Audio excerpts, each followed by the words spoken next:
देव भगवान की जय। प्यारे कृष्ण कन्हैया लाल की जय। श्री गर्ग संहिता माधुर्य खंड चल रहा है और आज है 7वां अध्याय। राजा विमल का संदेश पाकर भगवान श्री कृष्ण का उन्हें दर्शन और मोक्ष प्रदान करना तथा उनकी राजकुमारियों को साथ लेकर ब्रजमंडल में लौटना। श्री नारद जी कहते हैं, राजन, तदनंतर दूत पुनः सिंधु देश से मथुरा मंडल में आया। वृंदावन में विचरते हुए यमुना के तट पर उसको श्री कृष्ण का दर्शन हुआ। एकांत में श्री कृष्ण को प्रणाम करके दोनों हाथ जोड़कर उनकी परिक्रमा करके उसने धीरे धीरे राजा विमल की कही हुई बात दोहराई। दूत ने कहा, जो स्वयं परमेश्वर परब्रह्म परमेश्वर हैं, सबसे परे और सबके द्वारा अदृश्य हैं, जो परिपूर्ण देव पुण्य की राशि से भी सदा दूर ऊपर उठे हुए हैं, तथापि संतजनों को प्रत्यक्ष दर्शन देने वाले हैं, उन भगवान श्री कृष्ण को मेरा नमस्कार है। गौ, ब्राह्मण, देवता, वेद, साधु पुरुष तथा धर्म की रक्षा के लिए जो अजन्मा होने पर भी इन दोनों कंसादी दैत्यों के वध के लिए यदुकुल में उत्पन्न हुए हैं, उन अनंत गुणों के महासागर आप श्री हरि को मेरा नमस्कार है। अहो, ब्रजवासियों का बहुत बड़ा सौभाग्य है। आपके पिता नंदराज का कुल धन्य है। यह ब्रजमंडल तथा यह वृंदावन धन्य है, जहाँ आप परमेश्वर श्री हरि साक्षात प्रकट हैं। प्रभु, आप श्री राधा रानी के कंठ में सुशोभित सुंदर सुंदर नील मणिमय हार हैं, कस्तूरी की सुगंध की भांति सर्वत्र प्रसिद्ध हैं, और आपका सर्वत्र फैला हुआ निर्मल यश संपूर्ण त्रिलोकी को तत्काल श्वेत किए देता है। आप लोगों के चित्त का संपूर्ण अभिप्राय जानते हैं, क्योंकि आप समस्त क्षेत्रों के ज्ञाता आत्मा हैं और कर्म राशि के साक्षी हैं। तथापि राजा विमल ने जो परम रहस्य की और स्वधर्म से संबद्ध बात कही है, उसको मैं आपसे एकांत में बताऊंगा। सिंधु देश में जो चंपका नाम से प्रसिद्ध इंद्रपुरी के समान सुंदर नगरी है, उसके पालक राजा विमल देवराज इंद्र के समान ऐश्वर्यशाली हैं। उनकी चित्तवृत्ति सदा आपके चरणारविंदों में लगी रहती है। उन्होंने आपकी प्रसन्नता के लिए सदा सैकड़ों यज्ञों का अनुष्ठान किया है तथा दान, तप, ब्राह्मण सेवा, तीर्थ सेवन और जप आदि किए हैं। उनके इन उत्तम साधनों को निमित्त बनाकर आप उन्हें अपना सर्वोत्कृष्ट दर्शन अवश्य दीजिए। उनकी बहुत सी कन्याएं हैं, जो प्रफुल्ल कमल दल के समान विशाल नेत्रों से सुशोभित हैं, और आप पूर्ण परमेश्वर को पति रूप में अपने निकट पाने के शुभ अवसर की प्रतीक्षा करती हैं। वे राजकुमारियाँ सदा आपकी प्राप्ति के लिए नियमों और व्रतों के पालन में तत्पर हैं तथा आपके चरणों की सेवा से उनके तन मन निर्मल हो गए हैं। ब्रज के देवता, आप अपना उत्तम और अद्भुत दर्शन देकर उन सब राजकन्याओं का पाणी ग्रहण कीजिए। इस समय आपके समक्ष जो यह कर्तव्य प्राप्त हुआ है, इसका विचार करके आप सिंधु देश में चलिए और वहाँ के लोगों को अपने पावन दर्शन से विशुद्ध कीजिए। श्री नारद जी कहते हैं, राजन, उस दूत की यह बात सुनकर भगवान श्री हरि बड़े प्रसन्न हुए और क्षण भर में दूत के साथ ही चंपकापुरी में जा पहुँचे। उस समय राजा विमल का महान यज्ञ चालू था। उसमें वेद मंत्रों की ध्वनि गूंज रही थी। दूत सहित भगवान श्री कृष्ण सहसा आकाश से उस यज्ञ में उतरे। वक्षस्थल में श्रीवत्स के चिन्ह से सुशोभित मेघ के समान श्याम कांतिधारी सुंदर बनमाला अलंकृत पीत पटावृत कमल नयन श्रीहरि को यज्ञ भूमि में आया देख राजा विमल सहसा उठकर खड़े हो गए और प्रेम से विह्वल हो दोनों हाथ जोड़ उनके चरणों के समीप गिर पड़े। उस समय उनके अंग अंग में रोमांच हो आया था। फिर उठकर राजा ने रत्न और सुवर्ण से जटित दिव्य सिंहासन पर भगवान को बिठाया, उनका स्तवन किया तथा विधिवत पूजन करके वे उनके सामने खड़े हो गए। खिड़कियों से झांककर देखती हुई सुंदरी राजकुमारियों की ओर दृष्टिपात करके माधव श्री कृष्ण ने मेघ के समान गंभीर वाणी में राजा विमल से कहा। श्री भगवान बोले, महामते, तुम्हारे मन में जो वांछनीय हो वह वर मुझसे मांगो। महामुनि याज्ञवल्क्य के वचन से ही इस समय तुम्हें मेरा दर्शन हुआ है। विमल ने कहा, देव देव, मेरा मन आपके चरणारविंद में भ्रमर होकर निवास करे, यही मेरी इच्छा है। इसके सिवा दूसरी कोई अभिलाषा कभी मेरे मन में नहीं होती। श्री नारद जी कहते हैं, यूँ कहकर राजा विमल ने अपना सारा कोष और महान वैभव हाथी, घोड़े एवं रथों के साथ श्री कृष्णार्पण कर दिया। अपने आप को भी उनके चरणों की भेंट कर दिया। नरेश्वर अपनी समस्त कन्याओं को विधि पूर्वक श्रीहरि के हाथों में समर्पित करके भक्ति विह्वल राजा विमल ने श्री कृष्ण को नमस्कार किया। उस समय जनमंडल में जय जयकार का शब्द गूंज उठा और आकाश में खड़े हुए देवताओं ने वहां दिव्य पुष्पों की वर्षा की। फिर उसी समय राजा विमल को भगवान श्री कृष्ण का सारूप्य प्राप्त हो गया। उनकी अंग कांति कामदेव के समान प्रकाशित हो उठी। सत सूर्यों के समान तेज धारण किए वे दिशा मंडल को उद्भाषित करने लगे। उस यज्ञ में उपस्थित संपूर्ण मनुष्यों के देखते देखते पत्नियों सहित राजा विमल गरुड़ पर आरूढ़ हो भगवान श्री गरुड़ ध्वज को नमस्कार करके वैकुंठ लोक में चले गए। इस प्रकार राजा को मोक्ष प्रदान करके स्वयं भगवान श्री कृष्ण उनकी सुंदरी कुमारियों को साथ लेकर ब्रजमंडल में आ गए। वहां रमणीय कामवन में जो दिव्य मंदिरों में सुशोभित था, वे सुंदरी कृष्ण प्रियाएं आकर रहने लगी और भगवान के साथ कंदुक क्रीड़ा से मन बहलाने लगी। जितनी संख्या में वे श्री कृष्ण प्रिया सखियां थीं, उतने ही रूप धारण करके सुंदर ब्रजराज श्री कृष्ण रासमंडल में उनका मनोरंजन करते हुए विराजमान हुए। उस रासमंडल में उन विमल कुमारियों के नेत्रों से जो आनंद जनित जल बिंदु च्युत होकर गिरे, उन सब से वहाँ विमल कुंड नामक तीर्थ प्रकट हो गया, जो सब तीर्थों में उत्तम है।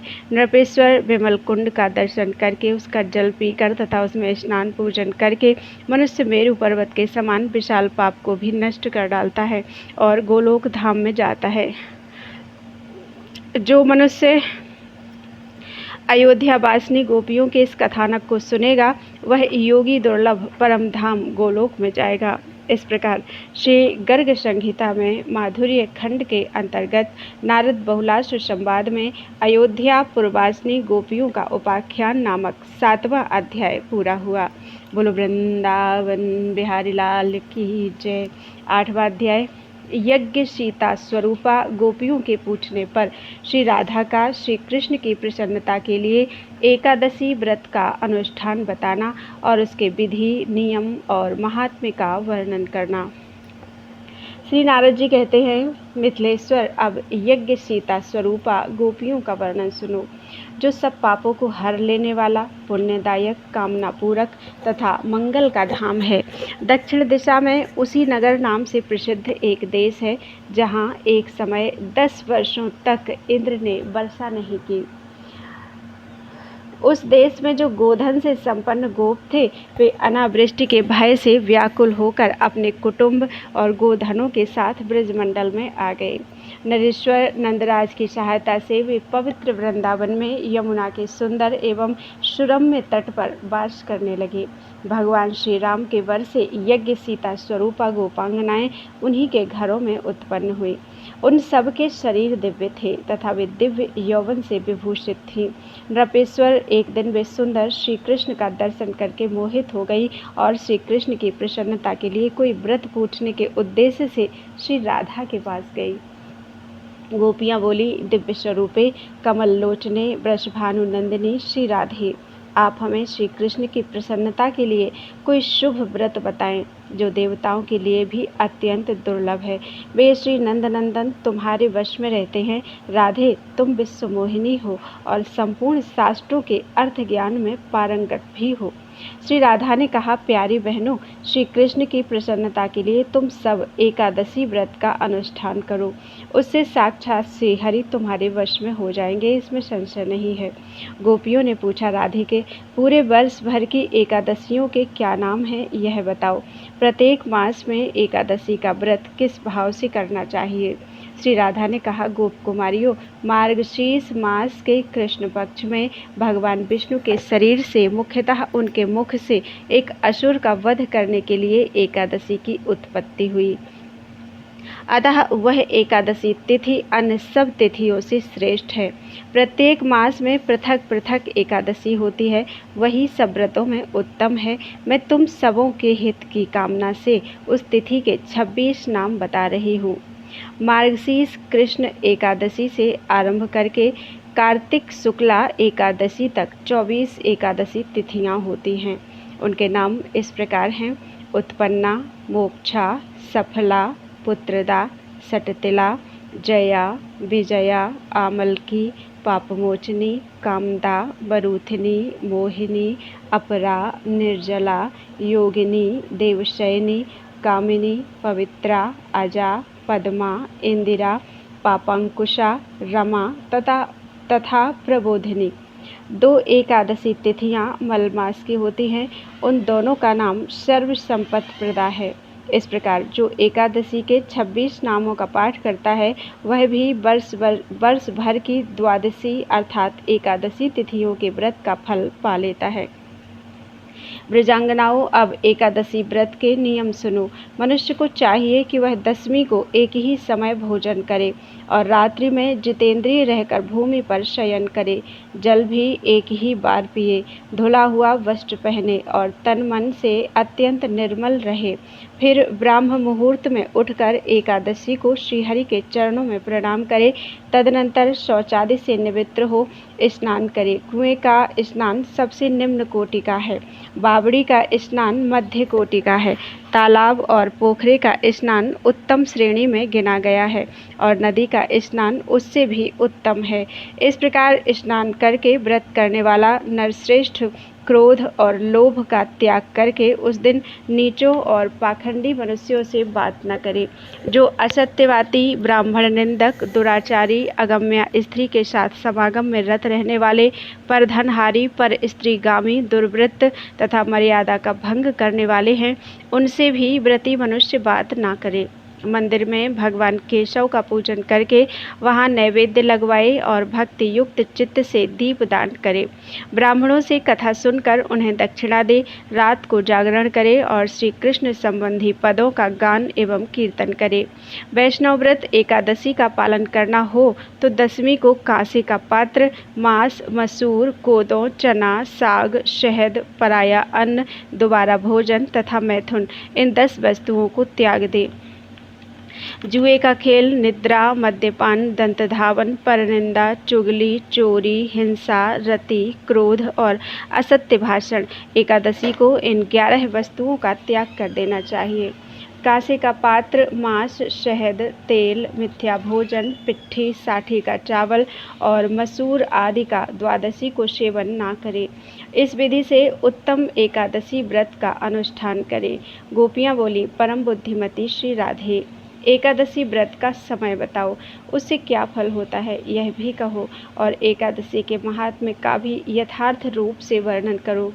श्री राधा ने कहा, यदि 10वीं 55 घड़ी दंड तक देखी जाती हो तो वह एकादशी त्याज्य है, फिर तो द्वादशी को ही उपवास करना चाहिए। यदि पल भर भी 10वीं से वेद प्राप्त हो तो वह संपूर्ण एकादशी तिथि त्याग देने योग्य है। ठीक उसी तरह जैसे मदिरा की एक बूंद भी पड़ जाए तो गंगा जल से भरा हुआ कलश त्याज्य हो जाता है। यदि एकादशी बढ़कर द्वादशी के दिन भी कुछ काल तक विद्यमान हो तो दूसरे दिन वाली एकादशी ही व्रत के योग्य है। पहली एकादशी को उस व्रत में उपवास नहीं करना चाहिए। ब्रजांगनाओं, अब मैं तुम्हें इस एकादशी का व्रत का फल बता रही हूँ, जिसके श्रवण मात्र से वाजपेयी यज्ञ का फल मिलता है। जो 88,000 ब्राह्मणों को भोजन कराता है, जो उसको जिस फल की प्राप्ति होती है, उसी को एकादशी का व्रत करने वाला मनुष्य उस व्रत के पालन मात्र से पा लेता है। जो समुद्र और वनों सहित सारी वसुंधरा का दान करता है, उसे प्राप्त होने वाले पुण्य से भी 1000 गुना पुण्य एकादशी के महान व्रत का अनुष्ठान करने से सुलभ हो जाता है। जो पाप पंक से भरे हुए संसार सागर में डूबे हैं, उनके उद्धार के लिए एकादशी का व्रत ही सर्वोत्तम साधन है। रात्रि काल में जागरण पूर्वक एकादशी व्रत का पालन करने वाला मनुष्य यदि सैकड़ों पापों से युक्त हो तो भी यमराज के रौद्र रूप का दर्शन नहीं करता। जो द्वादशी को तुलसी दल से भक्तिपूर्वक श्रीहरि का पूजन करता है, वह जल से कमल पत्र की भांति पाप से लिप्त नहीं होता। सहस्रों अश्वमेध तथा सैकड़ों राजसु यज्ञ भी एकादशी के उपवास की 16वीं कला के बराबर नहीं हो सकते। एकादशी का व्रत करने वाला मनुष्य मातृ कुल की 10, पितृ कुल की 10 तथा पत्नी कुल की 10 पीढ़ियों का उद्धार कर देता है। जैसी शुक्ल पक्ष की एकादशी है, वैसी ही कृष्ण पक्ष की भी है। दोनों का समान फल है। दुधारू गाय जैसी सफ़ेद वैसी काली, दोनों का दूध एक सा ही होता है। गोपियों, मेरु और मंदराचल के बराबर बड़े बड़े 100 जन्मों के पाप एक ओर और एक ही एकादशी का व्रत दूसरी ओर हो तो वह उन पर्वतोपम पापों को उसी प्रकार जलाकर भस्म कर देती है जैसे आग की चिंगारी रुई के ढेर को दग्ध कर देती है। गोपांगनाओं, विधिपूर्वक हो या अविधिपूर्वक, यदि द्वादशी को थोड़ा सा भी दान कर दिया जाए तो वह मेरु पर्वत के समान महान हो जाता है। जो एकादशी के दिन भगवान विष्णु की कथा सुनता है, वह 7 द्वीपों से युक्त पृथ्वी के दान का फल पाता है। यदि मनुष्य शंखोद्धार तीर्थ में स्नान करके गदाधर देव के दर्शन का महान पुण्य संचित कर ले तो भी वह पुण्य एकादशी के उपवास की 16वीं कला की भी समानता नहीं कर सकता है। प्रभास, कुरुक्षेत्र, केदार, बद्रिकाश्रम, काशी तथा शुकर क्षेत्र में चंद्र ग्रहण, सूर्य ग्रहण तथा 4 लाख संक्रांतियों के अवसर पर मनुष्यों द्वारा जो दान दिया गया हो, वह भी एकादशी के उपवास की 16वीं कला के बराबर नहीं है।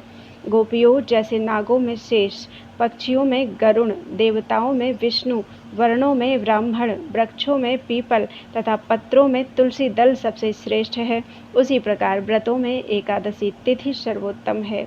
जो मनुष्य 10,000 वर्षों तक घोर तपस्या करता है, उसके ही समान फल वह मनुष्य भी पा लेता है जो एकादशी का व्रत करता है। ब्रजांगनाओं, इस प्रकार मैंने तुमसे एकादशियों के फल का वर्णन किया। अब तुम शीघ्र इस व्रत का आरंभ करो। बताओ अब और क्या सुनना चाहती हो। बोलो वृंदावन बिहारी लाल की जय। 9वां अध्याय। पूर्व काल में एकादशी का व्रत करके मनोवांछित फल पाने वाले पुण्यात्माओं का परिचय तथा यज्ञ सीता स्वरूपा गोपिकाओं को एकादशी व्रत के प्रभाव से श्री कृष्ण सान्निध्य की प्राप्ति। गोपियाँ बोली, संपूर्ण शास्त्रों के अर्थ ज्ञान में पारंगत सुंदरी वृषभानु नंदिनी, तुम अपनी वाणी से बृहस्पति मुनि की वाणी का अनुकरण करती हो। राधे, यह एकादशी व्रत पहले किसने किया था, यह हमें विशेष रूप से बताओ, क्योंकि तुम साक्षात ज्ञान की निधि हो।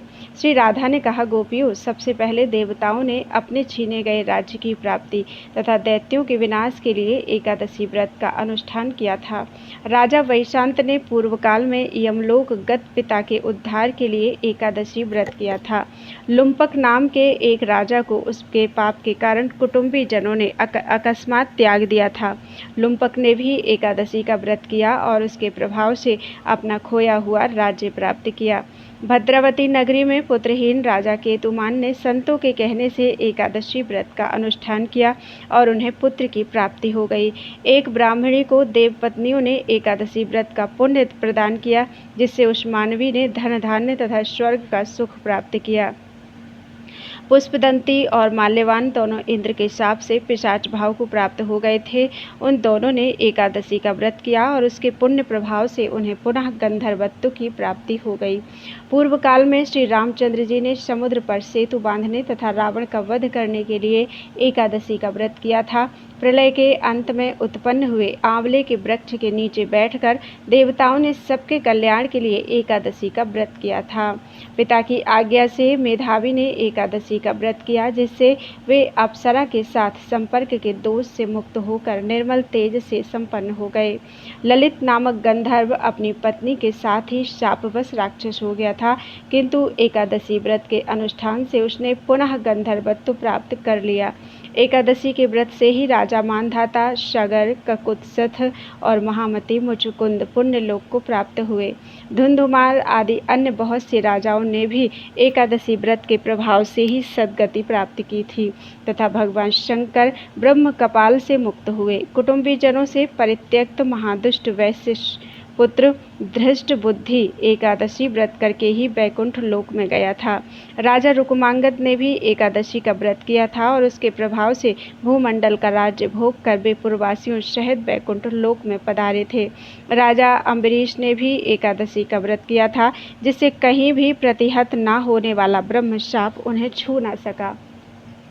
हेममाली नामक यक्ष कुबेर के साप से कोढ़ी हो गया था, किंतु एकादशी व्रत का अनुष्ठान करके वह पुनः चंद्रमा के समान कांतिमान हो गया। राजा महीजित ने भी एकादशी का व्रत किया था, जिसके प्रभाव से सुंदर पुत्र प्राप्त कर वे स्वयं भी बैकुंठगामी हुए।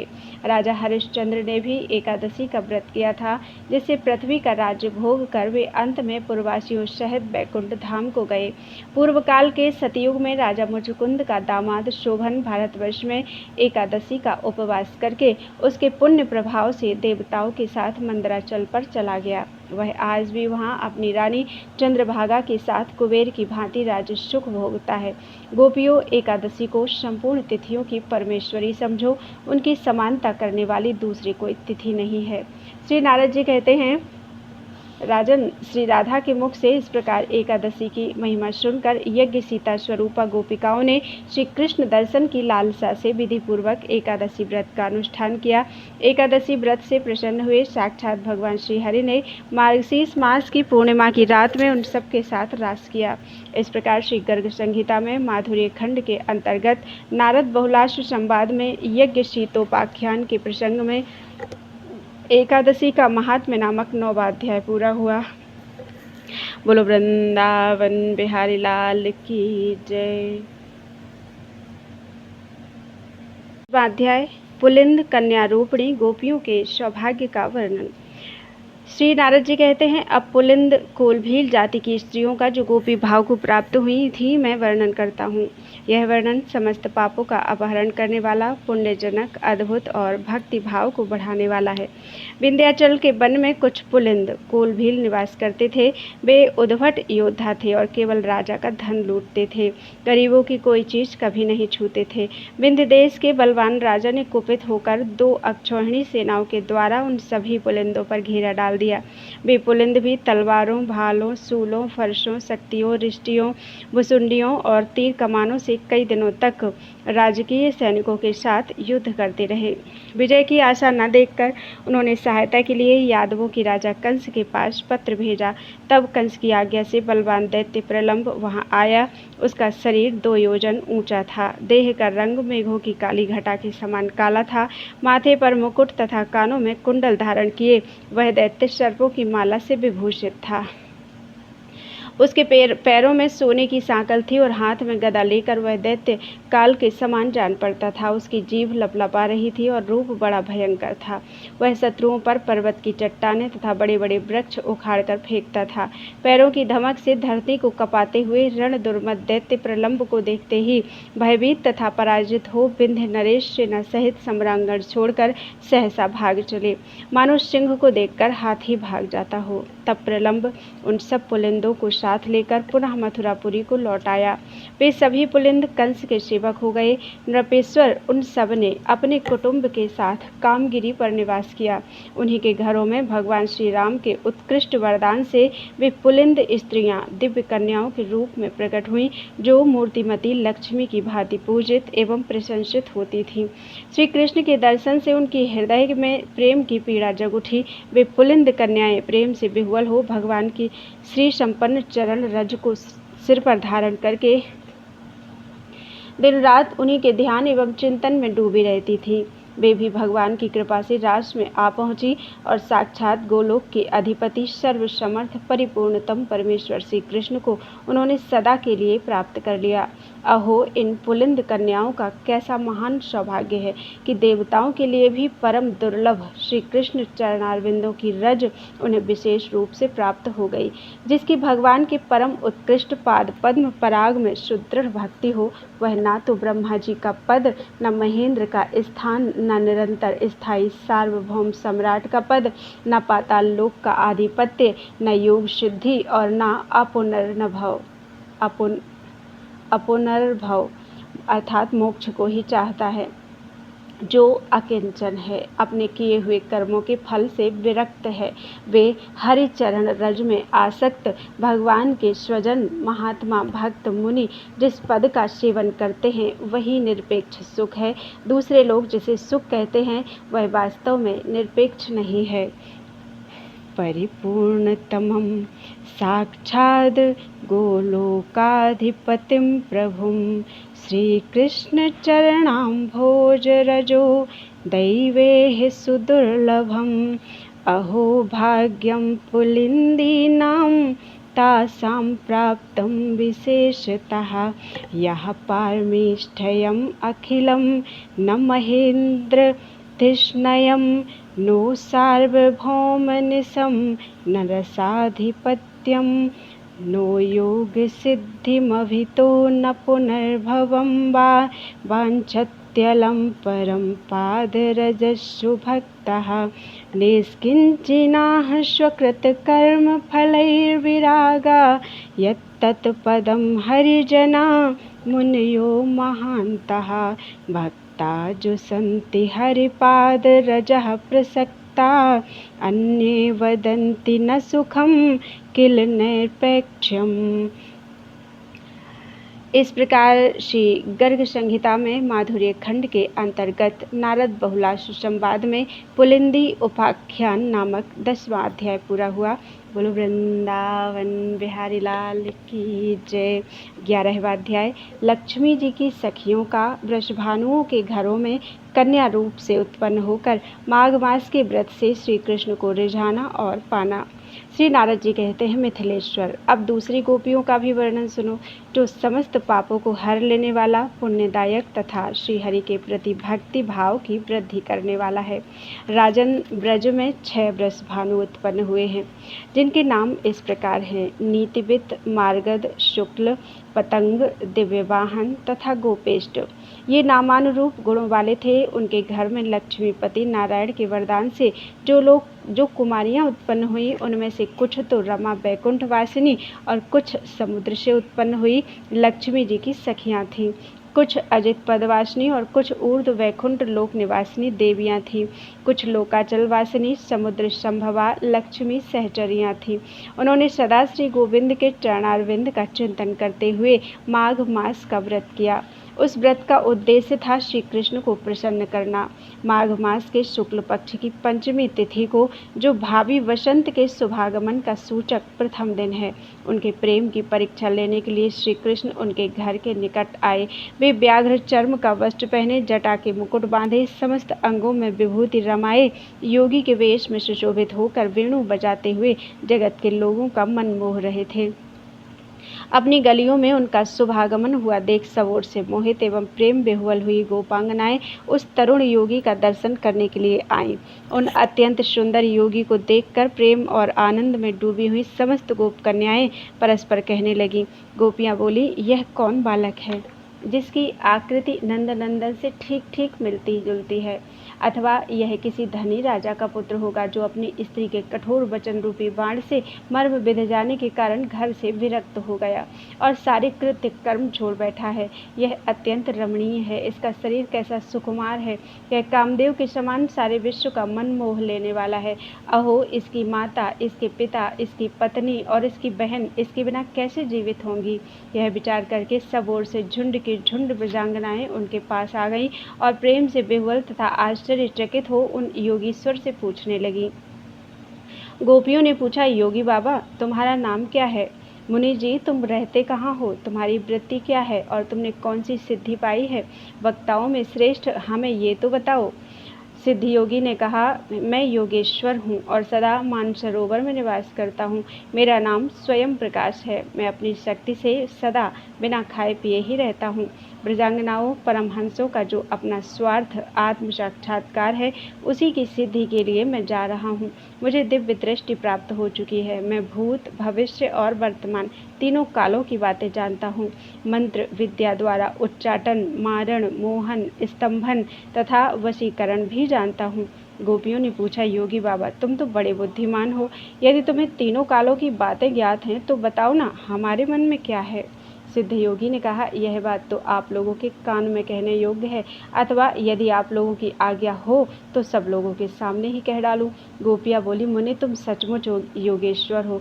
तुम्हें तीनों कालों का ज्ञान है, इसमें संशय नहीं। यदि तुम्हारे वशीकरण मंत्र से, उसके पाठ करने मात्र से तत्काल वे यहीं आ जाएं जिनका कि हम मन ही मन चिंतन करती हैं, तब हम मानेंगी कि तुम मंत्रज्ञों में सबसे श्रेष्ठ हो। सिद्ध योगी ने कहा, ब्रजांगनाओं, तुमने तो ऐसा भाव व्यक्त किया है जो परम दुर्लभ और दुष्कर है।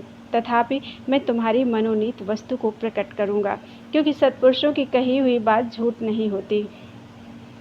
ब्रज की वनिताओं, चिंता न करो, अपनी आंख मूंद लो, तुम्हारा कार्य अवश्य सिद्ध होगा, इसमें संशय नहीं है। श्री नारद जी कहते हैं, राजन, बहुत अच्छा कहकर जब गोपियों ने आंखें मूंद ली, तब भगवान श्रीहरि योगी का रूप छोड़कर श्री नंदनंदन के रूप में प्रकट हो गए। गोपियों ने आंखें खोलकर देखा तो सामने नंदनंदन सानंद मुस्कुरा रहे थे। पहले तो वे अत्यंत विस्मित हुई, फिर योगी का प्रभाव जानने पर उन्हें हर्ष हुआ और प्रियतम का वह मोहन रूप देखकर वे मोहित हो गई। तदनंतर माघ मास के महाराज में पावन वृंदावन के भीतर श्रीहरि ने उन गोपांगनाओं के साथ उसी प्रकार विहार किया जैसे देवांगनाओं के साथ देवराज इंद्र किया करते हैं। इस प्रकार श्री गर्ग संहिता में माधुर्य खंड के अंतर्गत नारद बहुलाश संवाद में रमा वैकुंठ, श्वेत द्वीप, ऊर्ध्व वैकुंठ, अजित पद तथा श्री लोकाचल में निवास करने वाली श्री लक्ष्मी जी की सखियों के गोपी रूप में प्रकट होने का आख्यान नामक 11वां अध्याय पूरा हुआ। बोलो वृंदावन बिहारी लाल की जय। 12वां अध्याय दिव्यादिव्य त्रिगुण वृत्तिमयी भूतल गोपियों का वर्णन तथा श्री राधा सहित गोपियों का श्री कृष्ण के साथ होली खेलना। श्री नारद जी कहते हैं, मिथिलेश्वर, यह मैंने तुमसे गोपियों के शुभ चरित्र का वर्णन किया है। अब दूसरी गोपियों का वर्णन सुनो। बीतिहोत्र, अग्निभुक, शाम्बु, श्रीकर, गोपति, श्रुत, व्रजेश, पावन तथा शांत, ये ब्रज में उत्पन्न हुए 9 उपनंदों के नाम हैं। वे सबके सब धनवान, रूपवान, पुत्रवान, बहुत से शास्त्रों का ज्ञान रखने वाले, शील, सदाचार आदि गुणों से संपन्न तथा दान परायण हैं। इनके घरों में देवताओं की आज्ञा के अनुसार जो कन्याएं उत्पन्न हुई, उनमें से कोई दिव्य, कोई अदिव्य तथा कोई त्रिगुण वृत्ति वाली थीं। वे सब नाना प्रकार के पूर्वकृत पुण्यों के फल स्वरूप भूतल पर गोप कन्याओं के रूप में प्रकट हुई थीं। विदेहराज, वे सब श्री राधिका के साथ रहने वाली उनकी सखियां थीं। एक दिन की बात है, होलिका महोत्सव पर श्रीहरि को आया हुआ देख उन समस्त ब्रज गोपिकाओं ने माननी श्री राधा से कहा। गोपियाँ बोली, रंभोरु, चंद्र बदने, मधुमानिनी, स्वामिनी, ललने, श्री राधे, हमारी यह सुंदर बात सुनो। ये ब्रजभूषण नंदनंदन तुम्हारी बरसाना नगरी के उपवन में होलिकोत्सव विहार करने के लिए आ रहे हैं। शोभा संपन्न यौवन के मद से मत उनके चंचल नेत्र घूम रहे हैं। घुंघराली नीली अलकावली उनके कंधों और कपोल मंडल को चूम रही है। शरीर पर पीले रंग का रेशमी जामा अपनी घनी शोभा बिखेर रहा है। वे बजते हुए नूपुरों की ध्वनि से युक्त अपने अरुण चरणारविंदों द्वारा सबका ध्यान आकृष्ट कर रहे हैं। उनके मस्तक पर बाल रवि के समान कांतिमान मुकुट है। वे भुजाओं में बिमल, अंगद, वक्षस्थल पर हार और कानों में विद्युत को भी विलज्जित करने वाले मकराकार कुंडल धारण किए हुए हैं। इस भूमंडल पर पीतांबर की पीत प्रभा से सुशोभित उनका श्याम कांति मंडल उसी प्रकार उत्कृष्ट शोभा पा रहा है जैसे आकाश में इंद्रधनुष से युक्त मेघमंडल सुशोभित होता है। अबीर और केसर के रस से उनका सारा अंग लिप्त है। उन्होंने हाथ में नई पिचकारी ले रखी है तथा सखी राधे, तुम्हारे साथ रस रंग की रसमयी क्रीड़ा में निमग्न रहने वाले वे श्याम सुंदर तुम्हारे शीघ्र निकलने की राह देखते हुए पास ही खड़े हैं। तुम भी मान छोड़कर फगुआ के बहाने निकलो। निश्चय ही आज होलिका को यश देना चाहिए और अपने भवन में तुरंत ही रंग मिश्रित जल, चंदन के पंख और मकरंद का अधिक मात्रा में संचय कर लेना चाहिए। परम बुद्धिमती प्यारी सखी, उठो और सहसा अपनी सखी मंडली के साथ उस स्थान पर चलो जहाँ वे श्याम सुंदर भी मौजूद हों। ऐसा समय फिर कभी नहीं मिलेगा। बहती धारा में हाथ धो लेना चाहिए, यह कहावत सर्वत्र विदित है। श्री नारद जी कहते हैं, राजन, तब मानवती राधा मान छोड़कर उठी और सखियों के समूह से घिरकर होली का उत्सव मनाने के लिए निकली। चंदन, अगर, कस्तूरी, हल्दी तथा केसर के घोल से भरी हुई डोलचियाँ लिए वे बहुसंख्यक ब्रजांगनाएं एक साथ होकर चली। रंगे हुए लाल लाल हाथ, बासंती रंग के पीले वस्त्र, बजते हुए नूपुरों से युक्त पैर तथा झंकारती हुई करधनी से सुशोभित कटि प्रदेश बड़ी मनोहर शोभा थी। उन गोपांगनाओं की वे हास्य युक्त गलियों से सुशोभित होली के गीत गा रही थी। अबीर गुलाल के चूर्ण मुट्ठियों में ले लेकर इधर उधर फेंकती हुई वे ब्रजांगनाएं भूमि, आकाश और वस्त्र को लाल किए देती थीं। वहां अबीर की करोड़ों मुट्ठियां एक साथ उड़ती थीं। सुगंधित गुलाल के चूर्ण भी कोटि कोटि हाथों से बिखेरे जाते थे। इसी समय ब्रज गोपियों ने श्री कृष्ण को चारों ओर से घेर लिया, मानो सावन की सांझ में विद्युन्मालाओं ने मेघ को सब ओर से अवरुद्ध कर लिया हो। पहले तो उनके मुंह पर खूब अबीर और गुलाल पोत दिया, फिर सारे अंगों पर अबीर गुलाल बरसाए तथा केसर युक्त रंग से भरी डोलचियों द्वारा उन्हें विधिपूर्वक भिगोया। नृपेश्वर, वहां जितनी गोपियां थीं उतने ही रूप धारण करके भगवान भी उनके साथ विहार करते रहे। वहां होलिका महोत्सव में श्री कृष्ण श्री राधा के साथ वैसे ही शोभा पाते थे जैसे वर्षा काल की संध्या वेला में विद्युन्माला के साथ मेघ सुशोभित होता है। श्री राधा ने श्री कृष्ण के नेत्रों में काजल लगा दिया। श्री कृष्ण ने भी अपना नया उत्तरीय दुपट्टा गोपियों को उपहार में दे दिया। फिर वे परमेश्वर श्री नंद भवन को लौट गए। उस समय समस्त देवता उनके ऊपर फूलों की वर्षा करने लगे। इस प्रकार श्री गर्ग संहिता में माधुर्य खंड के अंतर्गत नारद बहुलाशु संवाद में होलिकोत्सव के प्रसंग में दिव्याति दिव्य त्रिगुण वृत्तिमयी भूतल गोपियों का उपाख्यान नामक 12वां अध्याय पूरा हुआ। बोलो वृंदावन बिहारी लाल की जय। 13वां अध्याय देवांगना स्वरूपा गोपियाँ। श्री नारद जी कहते हैं, मिथिलेश्वर, अब देवांगना स्वरूपा गोपियों का वर्णन सुनो, जो मनुष्यों को चारों पदार्थ देने वाला तथा उनके भक्ति भाव को बढ़ाने वाला सर्वोत्तम साधन है। मालव देश में एक गोप थे जिनका नाम था दिवसपति नंद। उनके 1 सहस्र पत्नियां थीं। वे बड़े धनवान और नीतिज्ञ थे। एक समय तीर्थ यात्रा के प्रसंग से उनका मथुरा में आगमन हुआ। वहां ब्रजाधीश्वर नंदराज का नाम सुनकर वे उनसे मिलने के लिए गोकुल गए। वहां नंदराज से मिलकर और वृंदावन की शोभा देखकर महामना दिवसपति नंदराज की आज्ञा से वहीं रहने लगे। उन्होंने 2 योजन भूमि को घेर कर गऊओं के लिए गोष्ठ बनाया।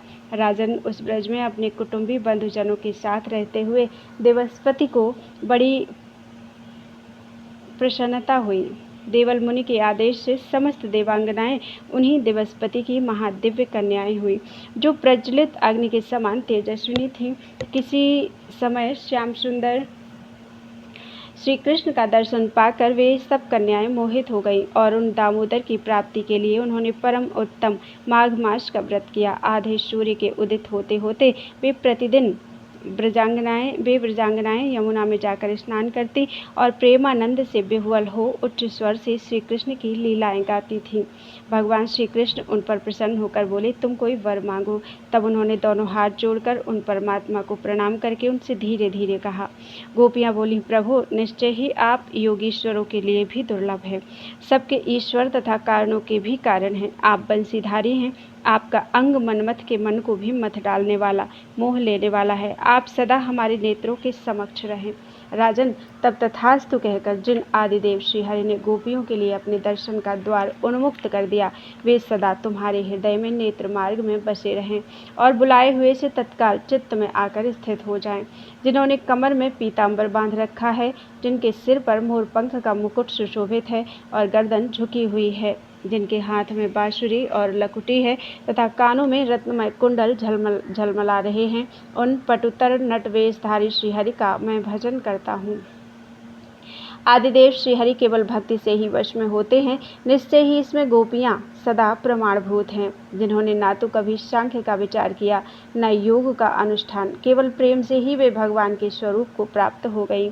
इस प्रकार श्री गर्ग संहिता में माधुर्य खंड के अंतर्गत नारद बहुलाश संवाद में देवांगना स्वरूपा गोपियों का उपाख्यान नामक 13वां अध्याय पूरा हुआ।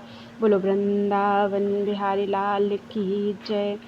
कौरव सेना से पीड़ित रंगोजी गोप का कंस की सहायता से ब्रजमंडल की सीमा पर निवास तथा उसकी पुत्री रूप में जालंधरी गोपियों का प्राकट्य। नारद जी कहते हैं मिथिलेश्वर, अब जालंधर के अंतःपुर की स्त्रियों के गोपी रूप में जन्म लेने का वर्णन सुनो। महाराज, साथ ही उनके कर्मों को भी सुनो, जो सदा ही मनुष्यों के पापों का नाश करने वाले हैं। राजन, सप्त नदी के किनारे रंगपत्तन नाम से प्रसिद्ध एक उत्तम नगर था, जो सब प्रकार की संपदाओं से संपन्न तथा विशाल था। वह 2 योजन विस्तृत गोलाकार नगर था। उस नगर का मालिक या पुराधीश रंगोजी नामक एक गोप था, जो महान बलवान था। वह पुत्र पौत्र आदि से संयुक्त तथा धन धान्य से समृद्धिशाली था।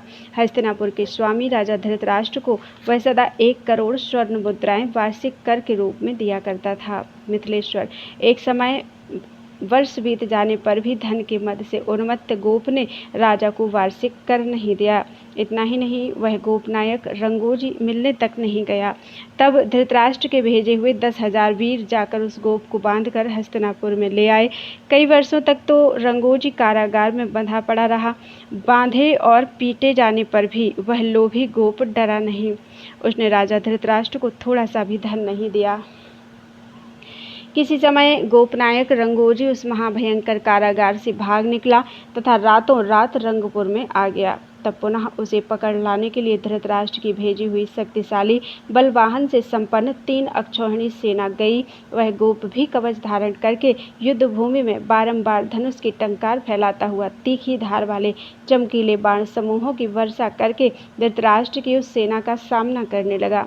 शत्रुओं ने उसके कवच और धनुष काट दिए तथा उसके स्वजनों का भी वध कर डाला। तब वह अपने पुर दुर्ग में आकर कुछ दिनों तक युद्ध चलाता रहा। अंत में अनाथ एवं भय से पीड़ित रंगोजी किसी शरणदाता या रक्षक की इच्छा करने लगा। उसने यादवराज कंस के पास अपना दूत भेजा। दूत मथुरा पहुंचकर राज दरबार में गया और उसने मस्तक झुकाकर दोनों हाथों की अंजलि बांधे उग्रसेन कुमार कंस को प्रणाम करके करुणा से आर्द्र वाणी में कहा, महाराज, रंगपत्तन में रंगोजी नाम से प्रसिद्ध एक गोप है, जो उस नगर के स्वामी तथा नीतिवेत्ताओं में श्रेष्ठ है। शत्रुओं ने उसके नगर को चारों ओर से घेर लिया है। वे बड़ी चिंता में पड़ गए हैं और अनाथ होकर आपकी शरण में आए हैं। इस भूतल पर केवल आप ही दोनों और दुखियों की पीड़ा हरने वाले हैं।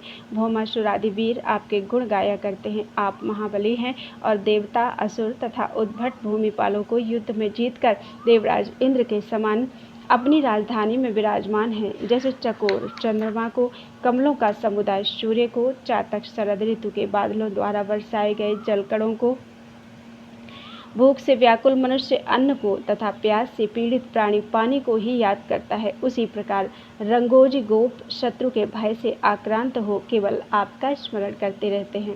नारद जी कहते हैं, राजन, दूत की यह बात सुनकर दीन वत्सल कंस ने करोड़ों दैत्यों की सेना के साथ वहां जाने का विचार किया। उसके हाथी के गंडस्थल पर गोमूत्र में घोले गए सिंदूर और कस्तूरी के द्वारा पत्र रचना की गई थी। वह हाथी विंध्याचल के समान ऊंचा था और उसके गंडस्थल से मद झर रहे थे। उसके पैर में सांकलें थीं। वह मेघ की गर्जना के समान जोर जोर से चिंघाड़ता था। ऐसे कुवलयापीठ नामक गजराज पर चढ़कर मदमत्त राजा कंस सहसा कवच आदि से सुसज्जित हो चाणूर, मुष्टिक आदि मल्लों तथा केशी, व्योमासुर और वृषासुर आदि दैत्य योद्धाओं के साथ रंगपत्तन की ओर प्रस्थित हुआ। वहां यादवों और कौरवों की सेनाओं में परस्पर बाणों, खड्गों और त्रिशूलों के प्रहार से घोर युद्ध हुआ। जब बाणों से सब ओर अंधकार सा छा गया, तब कंस एक विशाल गदा हाथ में लेकर कौरव सेना में उसी प्रकार घुसा जैसे वन में दावानल प्रविष्ट हुआ हो। जैसे इंद्र अपने वज्र से पर्वत को गिरा देते हैं, उसी प्रकार कंस ने अपनी वज्र सरीखी गदा की मार से कितने ही कवचधारी वीरों को धराशायी कर दिया। उसके पैरों के आघात से रथों को रौंद डाला, एड़ियों से मार मार कर घोड़ों को कचूमर निकाल दिया।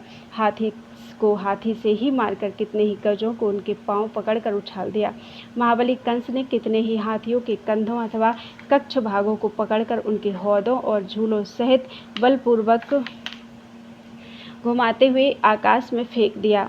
राजन, उस युद्ध भूमि में बलवान व्योमासुर हाथी के सुंड दंड पकड़कर उन्हें चंचल घंटाओं सहित उछालकर सामने फेंक देता था। दुष्ट दैत्य बलवान वृषासुर घोड़ों सहित रथों को अपने सींगों पर उठाकर बारंबार घुमाता हुआ चारों दिशाओं में फेंकने लगा।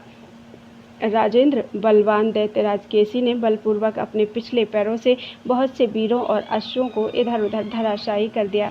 ऐसा भयंकर युद्ध देखकर कौरव सेना के शेष वीर भय से व्याकुल हो दसों दिशाओं में भाग गए। दैत्यराज वीर कंस विजय के उल्लास में नगारे बजवाता हुआ कुटुंब सहित रंगोजी गोप को अपने साथ ही मथुरा ले गया। अपनी सेना की पराजय का समाचार सुनकर कौरव क्रोध से मूर्छित हो गए, परंतु वर्तमान समय को दैत्यों के अनुकूल देखकर वे सब के सब चुप रह गए। ब्रजमंडल की सीमा पर बरहिषद नाम से प्रसिद्ध एक मनोहरपुर था, जिसे बलवान दैत्यराज कंस ने रंगोजी को दे दिया। गोपनायक रंगोजी वहीं निवास करने लगा। श्रीहरि के वरदान से जालंधर के अंतःपुर की स्त्रियां उसी गोप की पत्नियों के गर्भ से उत्पन्न हुई। रूप और यौवन से विभूषित वे गोप कन्याएं दूसरे दूसरे गोपजनों को ब्याह दी गईं, परंतु वे जार भाव से भगवान श्री कृष्ण के प्रति प्रगाढ़ प्रेम करने लगी।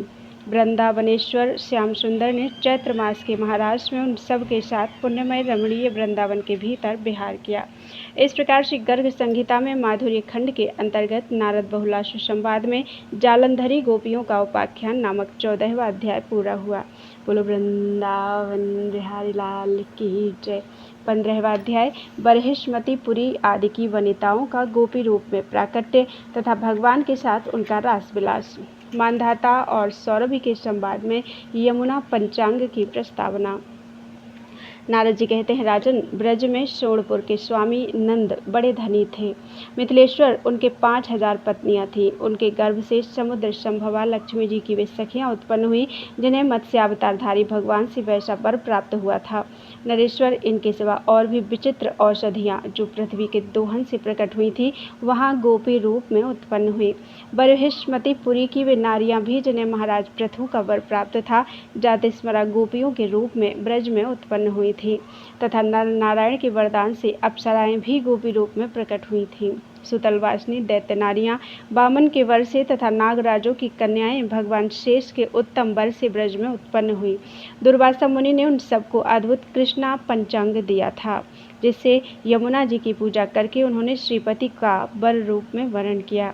एक दिन की बात है, मनोहर वृंदावन में दिव्य यमुना तट पर, जहाँ नर कोकिलों से सुशोभित हरे भरे वृक्ष समुदाय शोभा दे रहे थे, भ्रमरों के गुंजारव के साथ कोकिलों और सारसों की मीठी बोली गूंज रही थी। बासंती लताओं से आवृत तथा शीतल मंद सुगंध वायु से परिसेवित मधुमास में उन गोपांगनाओं के साथ मदन मोहन श्याम सुंदर श्रीहरि ने कल्प वृक्षों की श्रेणी से मनोरम प्रतीत होने वाले कदम्ब वृक्ष के नीचे एकांत स्थान में झूला झूलने का उत्सव आरंभ किया। वहाँ यमुना जल की उत्ताल तरंगों का कोलाहल फैला हुआ था। वे प्रेम विह्वला गोपांगनाएं श्रीहरि के साथ झूला झूलने की क्रीड़ा कर रही थीं। जैसे रति के साथ रतिपति कामदेव शोभा पाते हैं, उसी प्रकार करोड़ों चंद्रों से भी अधिक कांतिमती कीर्ति कुमारी श्री राधा के साथ वृंदावन में श्याम सुंदर श्री कृष्ण सुशोभित हो रहे थे। इस प्रकार जो साक्षात परिपूर्णतम नंद नंदन श्री कृष्ण को प्राप्त हुई थी, उन समस्त गोपांगनाओं के तप का क्या वर्णन हो सकता है। नागराजों की समस्त सुंदरी कन्याएं जो गोपी रूप में उत्पन्न हुई थी, मनोहर चैत्र मास में यमुना के तट पर श्री बलभद्र हरि की सेवा में उपस्थित थी। राजन, इस प्रकार मैंने तुमसे गोपियों के शुभ चरित्र का वर्णन किया, जो परम पवित्र तथा समस्त पापों को हर लेने वाला है। अब पुनः क्या सुनना चाहते हो। बहुलाश बोले, मुनि प्रभु, दुर्वासा के दिया हुआ यमुना जी का पंचांग क्या है, जिससे गोपियों को गोविंद की प्राप्ति हो गई, उसका मुझसे वर्णन कीजिए। श्री नारद जी ने कहा, राजन, इस विषय में विज्ञजन एक प्राचीन इतिहास का उदाहरण देते हैं, जिसके श्रवण मात्र से पापों की पूर्णतया निवृत्ति हो जाती है। अयोध्या में मानधाता नाम से प्रसिद्ध एक तेजस्वी राज शिरोमणि उस पुरी के अधिपति थे। एक दिन वे शिकार खेलने के लिए वन में गए और विचरते हुए सौभरी मुनि के सुंदर आश्रम पर जा पहुँचे। उनका वह आश्रम साक्षात वृंदावन में यमुना जी के मनोहर तट पर स्थित था। वहाँ अपने जामाता सौभरी मुनि को प्रणाम करके मानधाता ने कहा। मानधाता बोले, भगवान आप साक्षात सर्वज्ञ हैं, परापर वेदताओं में सर्वश्रेष्ठ हैं और अज्ञान अंधकार से अंधे हुए लोगों के लिए दूसरे दिव्य सूर्य के समान हैं। मुझे शीघ्र ही ऐसा कोई उत्तम साधन बताइए जिससे इस लोक में संपूर्ण सिद्धियों से संपन्न राज्य बना रहे और परलोक में भगवान श्री कृष्ण का सारूप्य प्राप्त हो। सौभरी बोले, राजन मैं तुम्हारे सामने यमुना जी के पंचांग का वर्णन करूंगा, जो सदा समस्त सिद्धियों को देने वाला तथा श्री कृष्ण के सारूप्य की प्राप्ति कराने वाला है। यह साधन जहाँ से सूर्य का उदय होता है और जहाँ वह अस्त भाव को प्राप्त होता है, वहाँ तक के राज्य की प्राप्ति कराने वाला तथा यहाँ श्री कृष्ण को भी वशीभूत करने वाला है। सूर्यवंशेंद्र किसी भी देवता के कवच, स्तोत्र, सहस्रनाम, पटल तथा पद्धति, ये 5 अंग विद्वानों ने बताए हैं। इस प्रकार श्री गर्ग संहिता में माधुर्य खंड के अंतर्गत नारद बहुलाश्व संवाद में सौभरी और मानधाता का संवाद तथा बरहिष्मतिपुरी की नारियों, अप्सराओं, शुतलवासिनी, असुर कन्याओं तथा नागराज कन्याओं के गोपी रूप में उत्पन्न होने का उपाख्यान नामक 15वां अध्याय पूरा हुआ। बोलो वृंदावन बिहारी लाल की जय। त्वदीयं वस्तु गोविंदम तुभ्यमेव समर्पितम्।